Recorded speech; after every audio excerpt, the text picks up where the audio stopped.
Einstein, le cerveau de l'humanité, précurseur des énergies alternatives non renouvelables.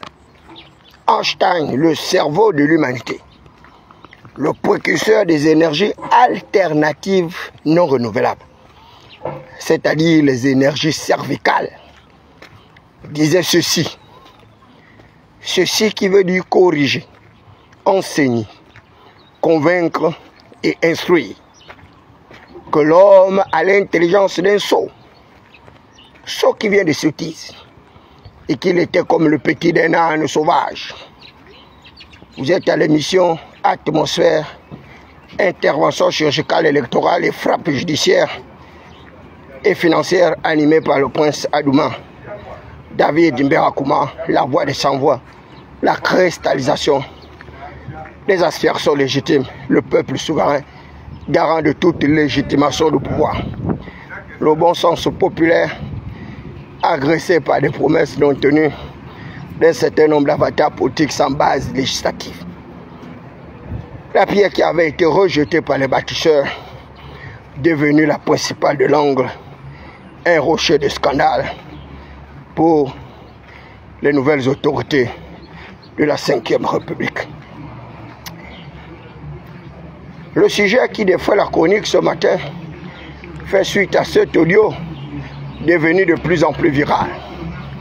Un audio qui a été rendu public grâce à la princesse de Souba.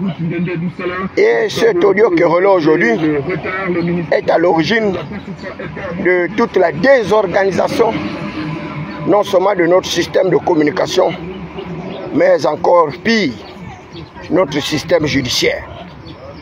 On voit à travers cet audio des alliances d'arrière-combine, d'arrière-boutique, où on a vu des magistrats, ceux de l'agence judiciaire de l'État et autres, de la cour d'appel, aux côtés du chef d'État gabonais déchu, son Excellence Ali Bongo Ondimba, exhortant Ali Bongo Ondimba de signer un certain nombre de documents sans aucun respect du minimum des règles procédurales en matière de droit à la défense.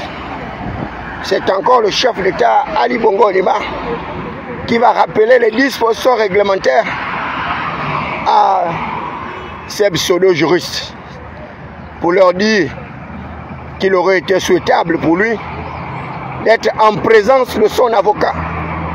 C'est le minimum que les Gabonais doivent comprendre de cet audio. Le droit à la défense. Et ce droit à la défense est contenu dans notre loi fondamentale qui a été adopté il n'y a pas longtemps. Le droit à la défense. Le droit à la représentation. Le droit à la représentation. Ce sont des principes élémentaires qu'Ali Bongo Ondimba a réclamé à ces pseudo-magistrats. Et ces derniers vont opposer une fin de non-recevoir en affirmant de manière péremptoire qu'ils auraient été envoyés par le chef de l'État, son Excellence Brice Oligui Nguema. C'est tout de même dommage et regrettable que des magistrats, dans l'exercice de leurs fonctions, ne soient pas capables d'assumer la responsabilité de leurs actes. Et ils arrivent à faire comme les politiciens, dont on demandait le programme de gouvernance locale, dont on demandait leur capacité de pouvoir interpréter les lois, mais également de les confectionner. Et ils renvoyaient chaque question au président de la République. C'est le président de la République qui a fait des candidats. C'est le président de la République dont ils attendent les instructions, les ordres. Et voilà comment la Ve République est en train d'être tournée en dérision. Parce que les gens n'ont pas les papiers. Issa Ngoubi, il n'y a pas les papiers. Il n'y a pas les papiers d'Issa Ngoubi. Comment un haut magistrat, qui plus est des magistrats hors catégorie, peuvent comme ça, de manière péremptoire, dire dans une procédure judiciaire qu'il ou qu'elle aurait été envoyée par le chef de l'État? Mais quel est ce genre de magistrat? Par quelle preuve matérielle, par quelle preuve certificative ces gens-là pourront confirmer avec exactitude que c'est le chef de l'État qui les a envoyés. Et cet aveu de faiblesse est le prototype même de la maladie dont souffre notre justice gabonaise. La lâcheté qui caractérise nos tribunaux et ceux-là qui sont chargés d'exercer toutes ces charges. Comment quelqu'un, dans l'exercice de ses fonctions, va accuser une autre personne de l'intimer l'ordre de faire son propre travail. Ces magistrats n'ont pas compris que l'heure a changé, que nous sommes dans un véritable état de droit où il y a des exigences de respect justement des procédures judiciaires. Et on a bien vu ces magistrats que ces derniers ne sont pas à la hauteur d'un véritable système judiciaire efficace. Même le contenu de leur clause est un contenu contrefait. Parce qu'une clause est un acte juridique. Et cet acte juridique a des conditions de validité. Des conditions de validité d'acte juridique. Une première condition de validité d'un acte juridique repose sur le consentement. Le consentement. Le consentement. Or là, on voit bien que Ali Bongo Odiba n'était pas consentant. Encore pire, son épouse et son fils. Le consentement. Ensuite, vous avez l'autonomie de la volonté. L'autonomie de la volonté. C'est le deuxième principe de validation d'un acte juridique. Un acte contractuel, comme ce fut le cas. Ensuite, vous avez une autre exigence, la plus forte.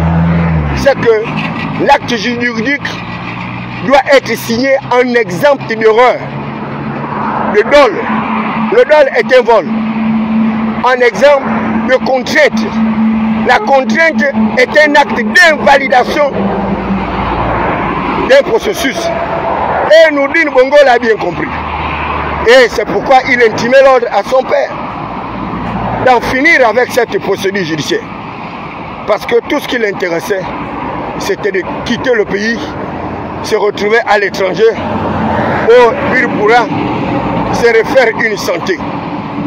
Mais je voudrais dire à ces magistrats ce matin, ces magistrats qui n'ont pas compris que la justice est le rempart de toute la société.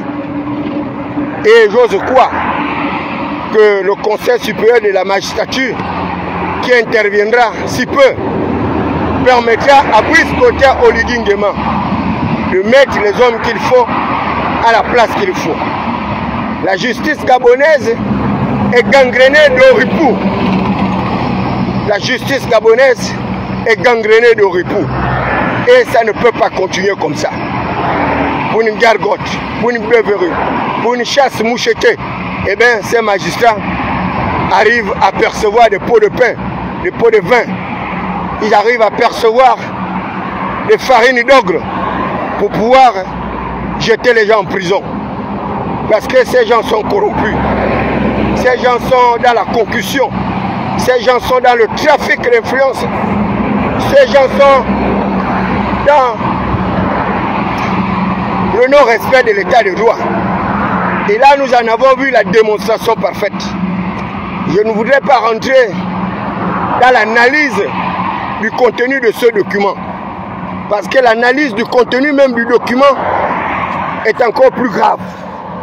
Lorsqu'on arrive à écrire dans un acte contractuel aussi délictuel pour demander les parties contractantes de ne pas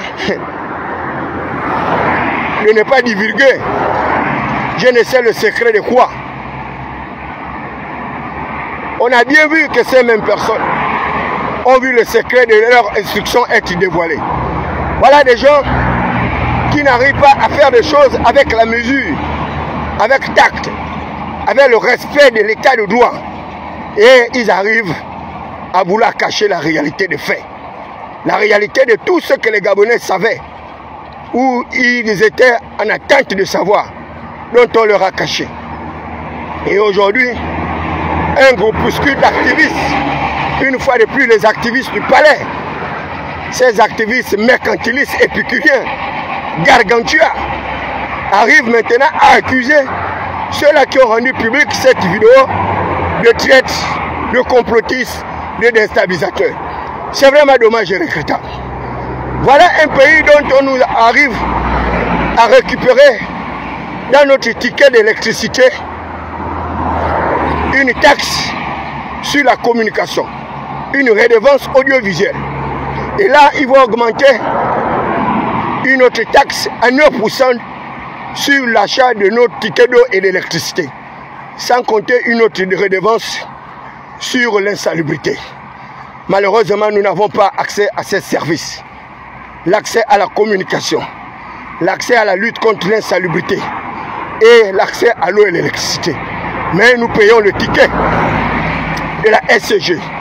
Et ces petits kounabélistes du palais, ces activistes sans éthique, sans morale, sans dignité, arrivent à refuser d'analyser le contenu de son document qu'a pu signer Ali Bongo Ondimba, son épouse et ses enfants, prétextant que ces derniers sont en train de tenter de déstabiliser le pays. Voilà des gens qui se sont battus pour la démocratie. Voilà des gens qui se sont battus pour le respect de l'état de droit et qui refusent de faire respecter l'état de droit. La déclaration universelle des droits de l'homme et des citoyens de 1789 est claire. Elle stipule que tous les êtres humains naissent libres, égaux en droit et en dignité, et qui sont dotés de la personnalité juridique, et d'ailleurs qui doivent agir les uns les autres. Je voudrais donc rappeler aux uns aux autres que moi, le prince Adouma David Mbakoma, je suis la voix des sans-voix. Je suis l'avocat des indignés de pleine rôtie. Je suis l'avocat de tous les déguerpis sauvages sur le Grand Libreville. Je suis l'avocat des marginaux, des laissés pour compte sociétaux, les exclus de la croissance économique. Je suis l'avocat de ceux qui n'ont pas les défenseurs. Et c'est pourquoi je me plais à défendre les personnes en difficulté. On a bien vu Ali Bongo Ondimba en difficulté. On a bien vu Ali Bongo Ondimba en bonne santé. Ce sont les mêmes aujourd'hui qui insultent, qui humilient, qui déshonorent Ali Bongo Ondimba avec son épouse, avec son enfant. Ce sont les mêmes qui l'ont servi hier. Ce sont les mêmes qui ont pris des lois à l'Assemblée nationale pour protéger Ali Bongo Ondimba pendant son magistère. Parce qu'Ali Bongo Ondimba était celui-là qui garantissait leur intérêt. Ce sont les mêmes qui ont tripatouillé notre loi fondamentale, notre constitution, pour protéger Ali Bongo Ondimba et protéger leurs propres privilèges. Et comme leurs privilèges ont été également protégés par Brice Kotter Oligui Nguema, eh bien, ce sont eux aujourd'hui qui veulent jeter en pâture le système qu'ils ont créé, le système qu'ils ont protégé, pendant que nous étions en train de nous battre pour le réajustement de ce système, pour sa modernisation, pour sa restructuration. Et ces gens-là nous demandent de changer notre position. Nous ne changerons jamais notre position. Nous sommes des défenseurs de droits, des défenseurs des libertés. Nous sommes des défenseurs de la démocratie. Mais nous ne pouvons pas faire bon ménage avec l'exaltation de violations flagrantes des libertés publiques, des violations flagrantes du droit à la défense. Ali Bongo Ondimba est un être humain. Quand bien même c'est un ancien président de Chine. Mais il a le droit à la défense. Il a le droit d'avoir un avocat. C'est un droit inaliénable, un droit imprescriptible et sacré. Il est de même pour son épouse, il est de même pour son enfant. Ceux-là également qui avaient matraqué les Gabonais hier. Mais vous étiez témoin lorsque Brice Lakou-Chalanga s'est retrouvé en prison. Mais j'étais le premier à avoir défendu Brice Lakou-Chalanga. Et Dieu merci, au sortir de sa prison, il m'a fait appel, moi David Mbakoma, pour pouvoir me remercier de lui avoir apporté une aide réfléchie pendant qu'il était en difficulté. Mais ceux qui chantaient ces cantiques et ces louanges mortifères, ceux-là qui clamaient Brice Lakou-Chalanga ou rien, mais ils étaient les premiers à l'avoir abandonné. Donc il faut que Brice Kotter Oligui Nguema fasse preuve de retenue prudente, qu'il fasse preuve de vigilance. Parce que je le dis, avec toute la force de mon intime conviction, par le mystère prophétique qui est le mien, que Brice Clotaire Oligui Nguema sera seul face à son histoire. Il sera seul face à son destin. Il sera seul face à la réalité de l'exercice du pouvoir. Parce que toutes ces personnes aujourd'hui sont en train de chanter, de danser, de manger. Parce que Brice Clotaire Oligui Nguema a préservé leurs intérêts. Mais c'est les mêmes qui ont détruit Omar Bongo Ondimba. C'est les mêmes qui ont détruit Ali Bongo Ondimba. Ce sont les mêmes qui ont détruit la Koch Chalanga. Ce sont les mêmes qui viennent de détruire Sylvia Bongo Valentin et son fils. Excellent Monsieur le Président Abik. Je vous exhorte de vous méfier de ces gens-là. Je vous dis bien, méfiez-vous de ces personnes. Ces personnes sont très nocives. Ces personnes poursuivent le même pouvoir que vous exercez aujourd'hui. Et ces gens s'arrêteront jamais. C'est pourquoi je préfère Pierre Claver Mahanga Moussavou à toutes ces personnes. Parce que lui au moins il le dit aisément qu'il a fait un rêve d'enfance qu'il n'abandonnera pas. Ce rêve d'enfance de devenir un jour président de la République gabonaise. Ça, Mahanga Moussavou le dit aisément. Mais ce que Mahanga Moussavou n'a pas pu obtenir par la voie des urnes, c'est-à-dire être élu chef de l'État, il a obtenu à travers un décret présidentiel d'Ali Bongo Ondimba, qu'il a permis d'être parachuté vice-président de la République. Et même quand Mahanga Moussavou était vice-président de la République, et Mahanga Moussavou gardait la même grande gueule. Voilà un acteur politique qui est cohérent avec sa démarche. Mais regardez tous ces épicuriens aujourd'hui qui sont autour du chef de l'État. Ils n'ont jamais pu être élus président de la République. Ils se retrouvent comme ça parachutés, vice-président de la République, par un décret de Brice Clotaire Oligui Nguema. Et ce sont ces pseudo-patriotes qui sont une fois de plus en train de désarticuler, de désinstitutionnaliser tout un système étatique. Hier, ils l'ont fait lorsqu'ils étaient avec Ali Bongo Ondimba. Ils étaient des puissants, des nantis, des intouchables. Et à la moindre incarpade, à la moindre occasion de la perte du pouvoir par Ali Bongo Ondimba, ces gens s'étaient retrouvés à l'étranger, en train de critiquer leur propre système, le système qui les avait protégés. Et une fois de l'étranger, ils sont revenus encore sur leurs grands chevaux, occupant encore la scène des postes de vice-président de la République. C'est vraiment incroyable, c'est inimaginable. Et ceux-là qui sont restés droits dans leurs bottes continuent à vivre dans la pauvreté, la misère. Et ils ont repris leur désinvolture, leur mépris et leur arrogance. Et là, je voudrais féliciter les populations de Moabi à travers leur collectif, parce que les électeurs de Moabi ont compris. Les électeurs de Moabi ont compris. À 3 reprises de scrutin, les électeurs de Moabi sont restés fermes. Ils ont refusé la voix des sourds. Ils ont refusé d'entendre la voix des muets. Ils ont refusé d'entendre la voix des espèces sonnantes et trébuchantes. Ils ont refusé d'entendre la voix de la corruption, la voix de la menace et des intimidations. Les populations de Moabi sont restées fermes à travers leur collectif. Ils ont dit c'est un fils de la localité de Moabi qui sera maire ou député. Ils ont gagné les élections locales. Ils ont gagné l'élection législative à 3 reprises. La première reprise a été annulée par ces mêmes gérontocrates, octogénaires, grabataires, politiciens qui refusaient, qui voulaient à tout prix que ce soit un de leurs qui soit député. L'élection a été annulée. Ils ont repris l'élection. L'indépendant est allé au 2e tour. Ils ont poursuivi un 2e tour. L'indépendant a gagné. Donc, l'électeur de Moabi est un électeur qui doit être respecté. Parce qu'avec un vice-président de la République, comme directeur de campagne du candidat de l'Union démocratique de Batiché, et que ces électeurs-là arrivent à dire niet, c'est que ces gens-là sont véritablement instruits.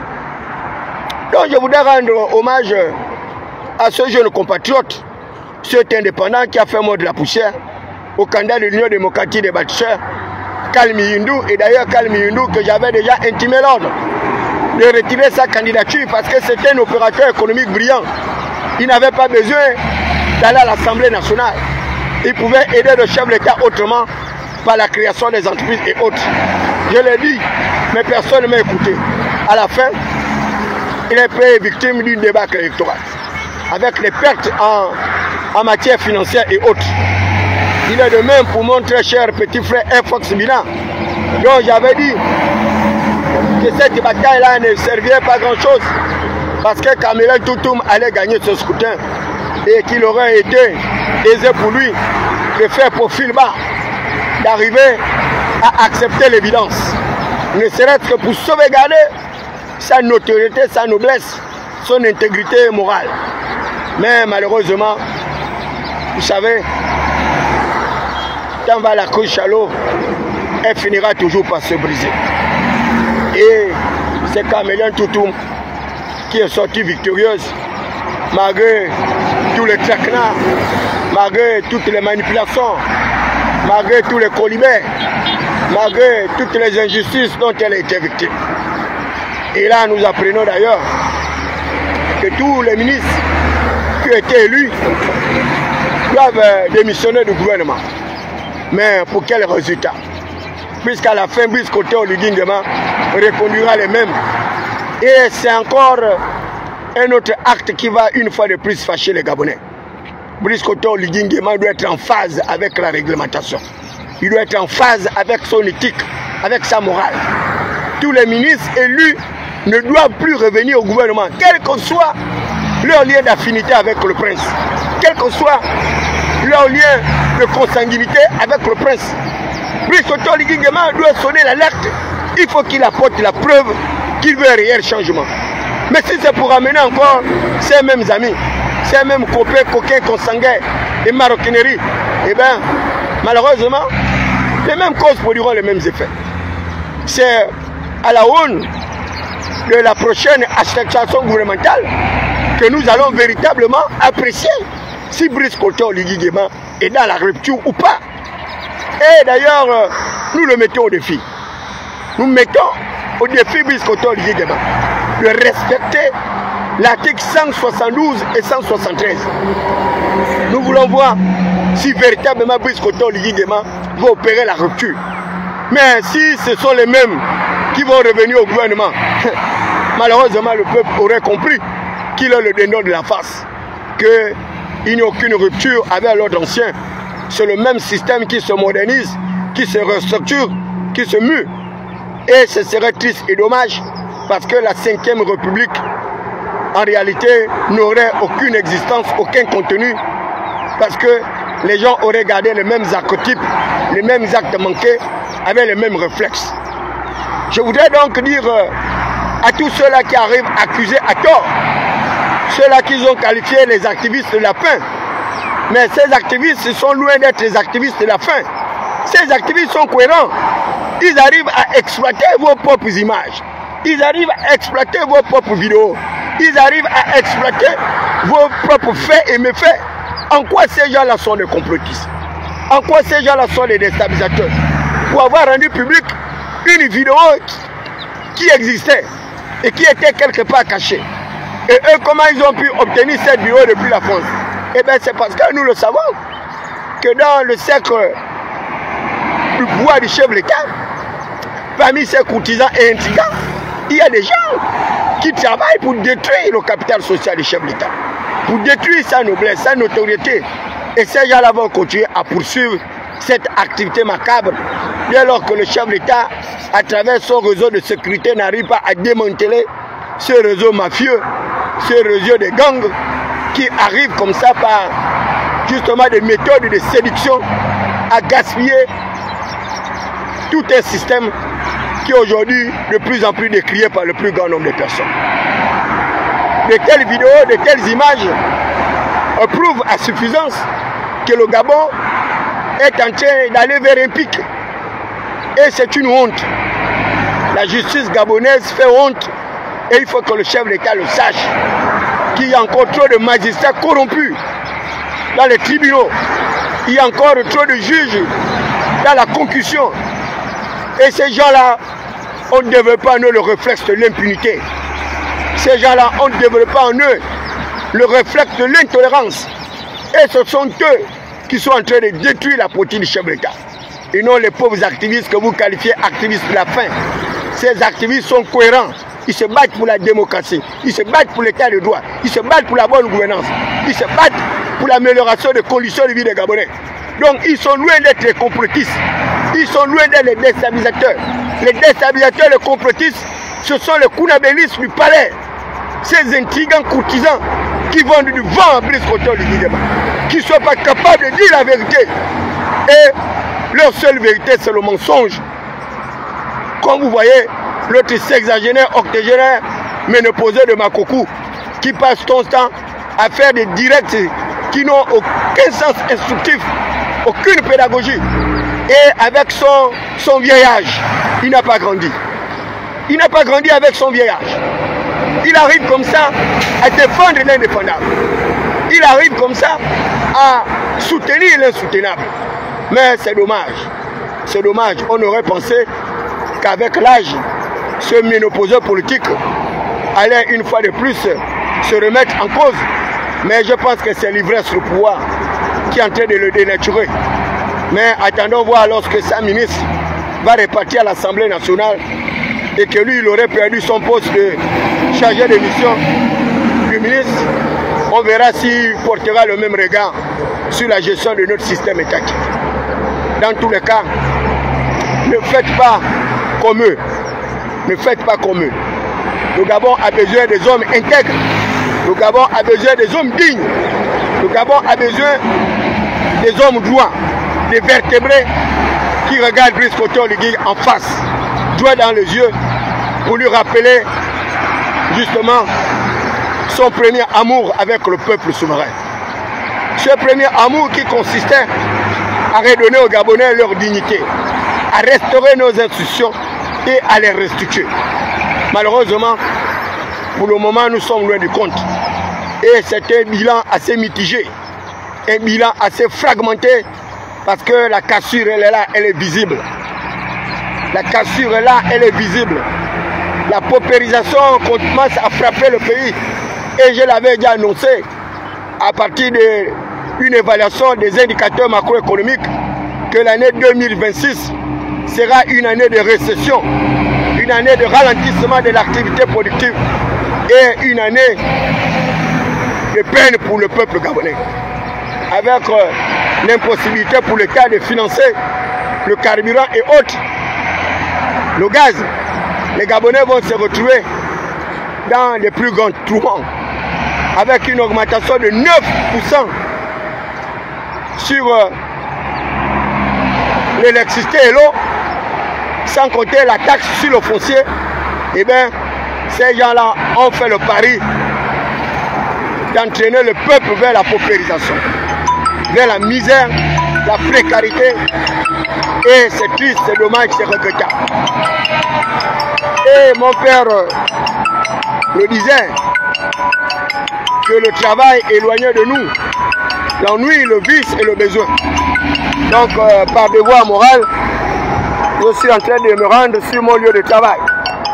Et bonne journée pour le chômeur, les laisser pour compte ce secteur, les marginaux, les inscrits de la croissance économique qui refusent de se battre pour l'amélioration de leur propre liberté, pour leur propre garantie constitutionnelle.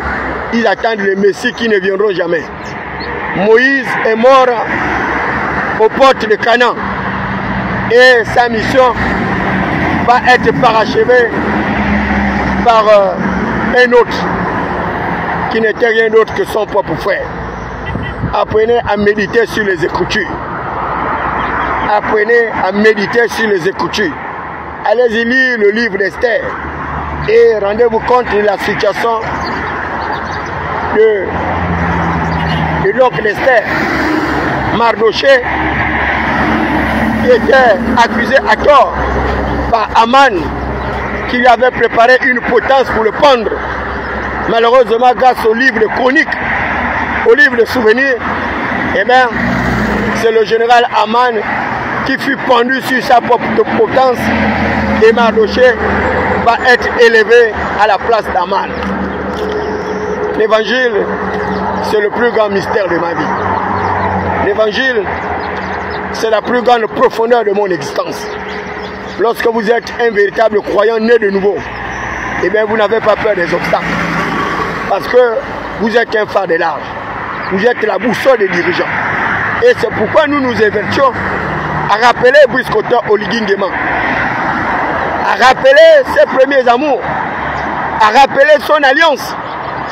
L'alliance qu'il a fait avec le peuple gabonais pour avoir ses suffrages de 95%. Il doit éviter l'accomplissement de Psaume 74, verset 20. La Bible dit, aie égard à l'alliance de l'Éternel, car les lieux sombres du pays sont remplis de repères de brigands. Dans notre atmosphère politique, il y a les brigands, il y a les gangsters, il y a les mangeurs de chair, il y a les buveurs de sang, il y a tous les criminels de tout poil et de tout acabit. Et c'est pourquoi la Bible dit, si tu marches avec des hommes sages, tu deviendras sage. Que les mauvaises compagnies corrompent les bonnes mœurs. Le prochain gouvernement de la 5e République de Brice Kotor Oligui Nguema doit être exalté par une certaine exemplarité. L'exemplarité. Mais également par le sens de la responsabilité, de la loyauté, de la fidélité et de la retenue prudente. Donc laissez les activistes de France faire leur travail. Dès lors que les activistes gabonais ne sont plus capables de pouvoir dénoncer la malgouvernance, de pouvoir dénoncer le non-respect de l'état de droit. Alors laissez les autres qui sont restés fidèles à leur vieil amour accomplir leurs tâches et informer les Gabonais. Dès lors que toute la presse gabonaise, aussi bien la presse audiovisuelle, n'arrive plus à donner l'information qu'il faut pour pouvoir améliorer la gouvernance politique, économique, sociale de Brice Kotor Oligui Nguema. Vous êtes à l'émission Atmosphère matinale, animée par le prince Adouma David Ndakouma, la voix des sans-voix, la cristallisation des aspirations légitimes du peuple souverain, frappé du chaud du savoir et l'onction de la faculté, cerveau-serveur, divinement électrifié. La pierre qui avait été rejetée par les bâtisseurs, qui deviendra la principale de langue, un rocher de scandale, une pierre d'achoppement. Ciao, ciao, nous nous retrouvons tout à l'heure à partir de 16h pour poursuivre l'examen du contenu de cet acte contractuel entre un pseudo État gabonais et la famille Bongo. Et je vais vous entretenir sur les questions de cession, la cession patrimoniale.